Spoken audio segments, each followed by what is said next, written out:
let's begin with a question has puzzled me since these attacks began, and that is why it was so easy for Israel to take out Iran's air defenses, which were a mixture of Iranian-produced air defenses, of course, but also Russian air defenses. Well, there's a certain deception about what happened there.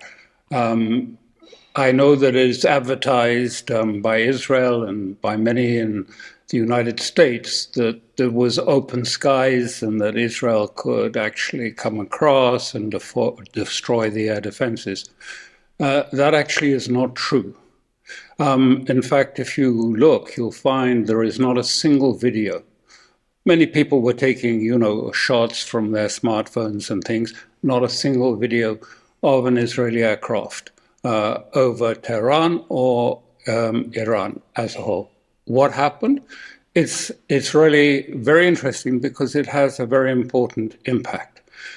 What happens was that well before the 13th of June surprise attack that Israel mounted on Iran, Israel Mossad and its special forces were pre-positioning strike anti-tank weapons from Kurdistan area, from Erbil and the Kurdistan area of Iraq, across the border into Iran, quite close as they could get to the air defense systems that were present.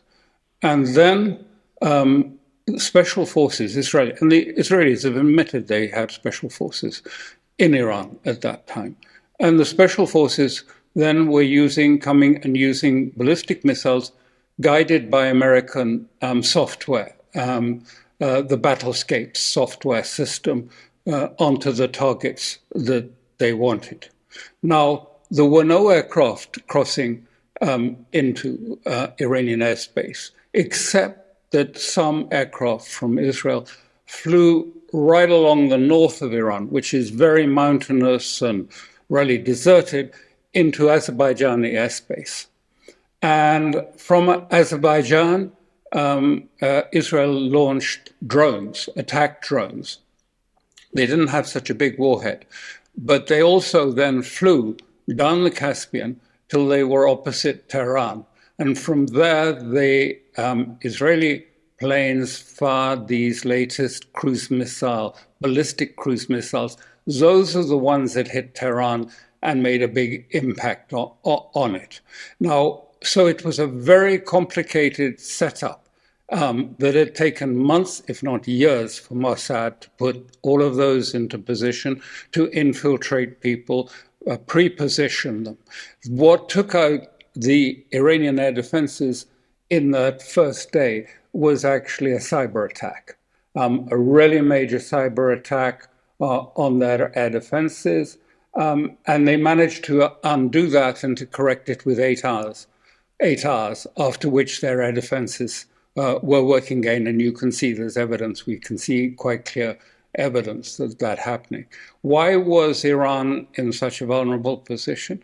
Well, that's quite interesting too, because actually on that day, the 13th of June, long scheduled, and with the Iranians expecting to go to talks on the Sunday with Witkoff in Oman and the Americans to talk about the nuclear program, the IRGC had a big program, a big exercise prepared with naval and other forces engaged with us.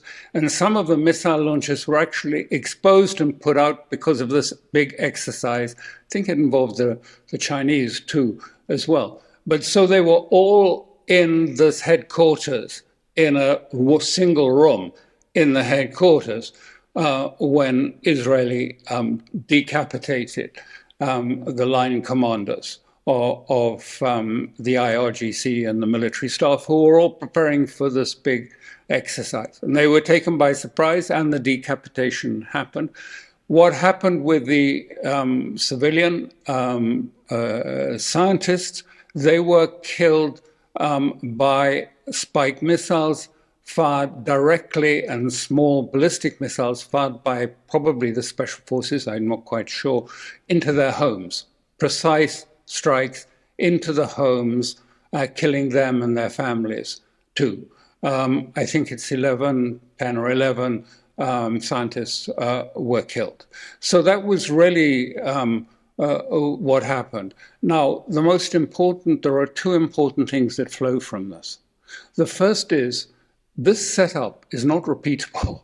You can't, it was a very sophisticated, long prepared, positioning people in the site, both from the north, from Azerbaijan, and across the border from Kurdistan, the MEK, coming across the Kurdistan, setting all these up. The cyber attack was set up and prepared, and everything was ready for this. But now it's exposed. You can't go back to it. And also that now, the Iranian air defenses are fully operational. They're getting more air defenses from the Chinese. So it won't be the same. You can't just repeat that operation. And the talk about open skies was very deceptive. It was really a lie. It wasn't open skies. It was actually something rather different that happened. So that's very important that, it's not something that can be repeated. Israel can't do this next week or the week after. It would take months, if possible. But in the meantime, Iran is, of course, operating in around Erbil in Kurdistan. You've probably seen there been many explosions and attacks there. In the north, they're removing Baluchis and refugees from across the border from that area. And there is a tough conversation taking place between Russia and Aliyev, the head of the Azeri state, and also from Iran. So there is a great deal of tension there from Azerbaijan and Russia about different things. But it used to have good relations, but now it's very tense indeed there. The Russians suspect that not only those tactics of infiltration of saboteurs were done, if you like, during that attack on Russia's strategic bomber force out of Kazakhstan, but they think that some of them were done by part of the illegal and criminal gangs who are Azeris as well as Russian citizens. And behind this, Russia sees the hand of Turkey and NATO for both the attack in Iran and also the attack that took place. I think it was called the Spider's Web attack on those strategic bombers that were out in the open on again the day before peace talks were taking place.